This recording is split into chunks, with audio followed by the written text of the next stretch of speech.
RCF.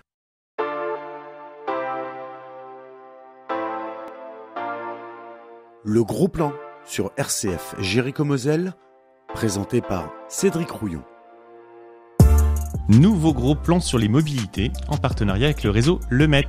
Depuis la rentrée, ce rendez-vous est mensuel et nous donne l'occasion de rencontrer les personnes qui nous transportent dans Metz et sa métropole. Et je veux dire que moi je suis vraiment ravi de retrouver cette émission car c'est un plaisir de rencontrer aussi chaque mois des passionnés de leur métier.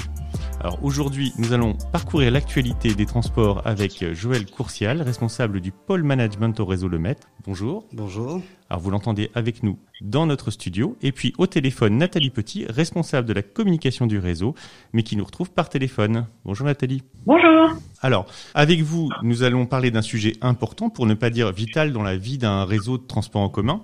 C'est la sécurité, alors par le prisme de l'accidentologie. Alors, ce n'est pas un gros mot. Alors, Joël Courcial, comment est-ce que vous pourriez nous présenter ce qui peut paraître comme un barbarisme, l'accidentologie? Qu'est-ce que c'est?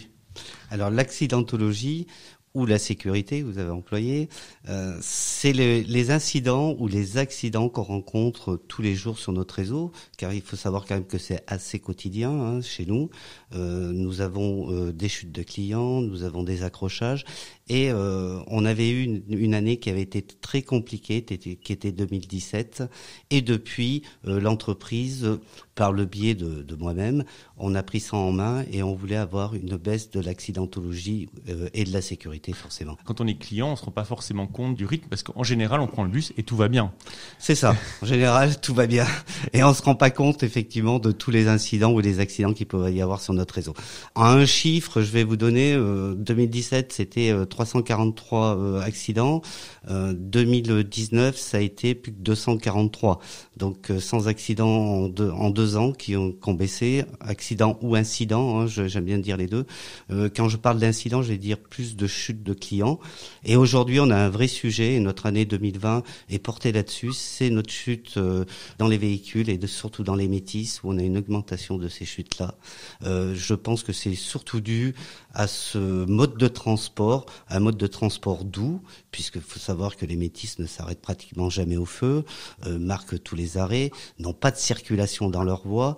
Et quand on est dans un métis, on a tendance à pas se tenir, à rester debout, et chaque freinage peut engendrer des chutes de clients puisque on a quand même les aléas de la circulation sur les carrefours, sachant que nous avons de nombreux carrefours sur nos 17 km de voies. Alors justement, on imagine bien que ça mobilise l'ensemble des salariés du réseau. Ça concerne les clients, vous en parliez, et puis il y a aussi les autres usagers de la route, les cyclistes, les autres voitures. Tout ça, ça rentre dans le compte de ce qu'on appelle l'accidentologie? Ça rentre dans le compte de l'accidentologie, sachant que c'est pas que les métis qui font partie de l'accidentologie, puisqu'il y a aussi tous nos autres véhicules. On rappelle combien de véhicules en tout dans le réseau? À l'heure de pointe, je veux pas dire de bêtises, mais c'est 110 qui sortent le matin. On parle sous le contrôle de Nathalie. Nathalie, c'est ça, je ne me trompe pas. Ouais, c'est ça. Ouais, c'est ça, donc 110 véhicules, sachant qu'il y a 24 BHNS qui sortent. BHNS, c'est les métis, parce que BHNS, il faut dire quand même le mot, bus à haut niveau de service, il a été créé pour ça. Voilà. Donc effectivement, mais la voie métis, je vais rappeler qu'elle n'est pas partagée, elle est dédiée seulement aux métis. Et uniquement aux métis, elle est ni partagée avec les vélos, ni partagée avec les VL. Elle a été dédiée uniquement aux métis et quelques véhicules qui l'empruntent, nos véhicules à nous, qui l'empruntent entre la place du Général de Gaulle jusqu'au square du Luxembourg. Très exceptionnellement, je crois que la police aussi a le droit de l'utiliser. La police, oui, les pompiers l'utilisent aussi, mais à juste titre. Là, nous sommes dans des interventions et c'est normal. En général, je pense qu'au niveau des véhicules légers, des voitures, l'interdiction est plutôt bien respectée, à part quelques touristes qui se mélangent un peu les voies parfois. Les vélos, par contre, c'est vrai que c'est pas évident. On voit souvent des cyclistes, je pense qu'ils sont pas forcément au courant que la voie du métis leur est interdite. Tout à fait. Je pense qu'ils sont pas forcément au courant que la voie du métis leur est interdite. Et elle est surtout interdite. Et moi, c'est pour leur sécurité et la sécurité de nos conducteurs aussi. Sachant qu'un véhicule qui fait 24 mètres, c'est très compliqué de doubler un vélo. Le 11 février, on avait fait une journée donc à la sensibilisation de nos conducteurs, pour nos conducteurs. Et on avait fait un plateau à un endroit avec 4 vélos, un articulé. On l'avait pas fait avec un métis, mais c'était un articulé qui passait à côté des vélos pour montrer l'impact que ça peut avoir un bus qui passe à 30 km/h à côté des vélos. Sachant qu'un Métis, 24 mètres, c'est très compliqué pour un conducteur d'avoir l'analyse et le recul nécessaire au moment où il peut se rabattre sur une voie, quoi. Alors justement, là, on est dans la sensibilisation, l'éducation. Nathalie, je me retourne vers vous. En ce moment, on a vu apparaître un des métis recouverts d'un rhinocéros. Alors c'est attention aux rhinos. Donc là, on est dans la communication, la sensibilisation. Enfin, c'est de la communication dans le bon sens du terme. C'est de la pédagogie finalement. Alors là, oui, on est totalement dans la pédagogie avec ce métis qui a été adhésivé pour l'occasion. Qui rappelle qu'un métis, c'est 24 tonnes environ, donc 24 rhinocéros qui arrivent à 20 ou 30 km/h. Ça ne s'arrête pas aussi facilement qu'un véhicule léger. Donc voilà, il faut à peu près 10 mètres pour qu'un métis s'arrête en toute sécurité, en sachant que le conducteur a des passagers à l'intérieur, donc il ne peut pas faire de freinage d'urgence. Donc il faut vraiment que la voie partagée, c'est pas anodin comme terme. Nous, on n'est pas seuls sur les voies, mais il faut aussi se rendre compte qu'un automobiliste ou un cycliste qui coupe la route à un métis, ça peut avoir des conséquences extrêmement graves en termes d'accidents à l'intérieur du bus, en termes de chute de passagers. Donc, on voulait sensibiliser les autres utilisateurs de la route sur ces problématiques de freinage. Ouais. Oui, c'est important. L'initiative, elle est souriante parce que c'est un peu un animal mascotte comme ça, le rhinocéros. Mais c'est vrai que là, quand on parle de 24 rhinocéros par métis, je pense que ça frappe l'imaginaire. Oui, tout à fait. Finalement, 10 mètres pour arrêter 24 rhinocéros, le rendement est plutôt bon. Oui, le freinage est bon, mais on préfère ne pas le faire. En tout cas, pour arriver vraiment dans le cœur là de la sensibilisation, l'objectif, c'est que les gens respectent les recommandations. On se les rappelle là autour de cette table. Donc, je me retourne vers Joël Courcial. Rappelez-nous. Donc, on a compris que les cyclistes et finalement les autres usagers de la route n'étaient pas les bienvenus sur la voie du métis. Au niveau des usagers, des clients, comment je fais moi en tant que client ? Il faut d'abord se tenir, c'est ça ? C'est ça, oui. Alors, on avait fait des campagnes avec des cravates qui disent de se tenir. Et je vais reprendre que dans les bus, on rencontre pas le problème et on rencontre dans les métis. Mais je reviens à ce fameux mode doux. Enfin, doux, quand je dis doux, c'est parce que un métis, ça glisse, fin de compte. Et effectivement, il y a que nos campagnes qui est répétée. On l'a déjà fait aux arrêts, où on fait passer une bande sonore en rappelant qu'il faut se tenir dans le métis. On l'a fait à l'intérieur des métis. Et il y a que nos campagnes qui peuvent faire on peut sensibiliser nos clients. Mais il faut qu'ils soient conscients que ne pas s'asseoir dans un métis, alors quand il y a de la place, ne pas tenir les enfants, à bien attacher les enfants dans les poussettes, puisqu'on a déjà eu le cas, et puis pour les personnes âgées, quand même, de bien se tenir au bar. Si elles sont debout, il est très important, parce que souvent on fait 17 km dans la voie métis, et on n'a pas un coup de frein, mais il en suffit d'un, d'un seul. Donc on se tient, on s'assied quand c'est possible, on accroche les enfants et finalement là avec des petits gestes comme ça, on parle beaucoup de gestes barrières en ce moment, là on est un peu dans ce registre là des petits gestes simples qui nous permettent d'éviter le pire. Tout à fait. Écoutez, merci beaucoup pour ce gros plan sur un phénomène peu connu, parce que en général quand même on peut se le dire, tout va bien. Oui, tout va bien. Tout va bien.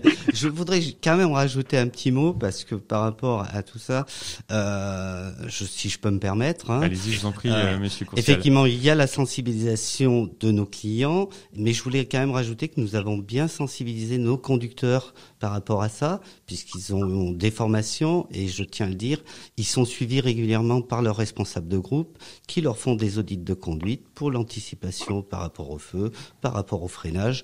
Et donc, je tenais à le dire, parce qu'il y a un gros travail qui est fait par mes équipes là-dessus, et ils sont en permanence quand même auprès des conducteurs pour les sensibiliser, eux aussi, à ces chutes de clients, parce que c'est là quand même que, un peu, je vais dire, c'est notre point noir aujourd'hui. Donc finalement, on est vraiment sur un travail d'équipe. On a parlé des usagers de la route, on a parlé des clients, et là, vous intégrez aussi les chauffeurs, les équipiers du réseau Le Met. J'y tenais. Le gros plan sur RCF Jéricho-Moselle, présenté par Cédric Rouillon.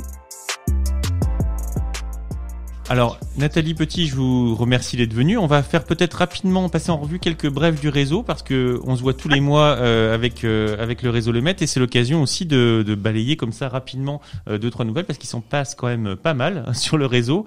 On parlait tout à l'heure des gestes barrières. On aurait pu y passer une émission, mais forcément, dans un temps qui est encore celui de la pandémie, le réseau est hyper mobilisé pour la sécurité sanitaire, cette fois-ci des clients. Oui, tout à fait. D'autant plus là que les magasins ont rouvert. On a vu, nous, samedi, une hausse de la fréquentation dans nos véhicules.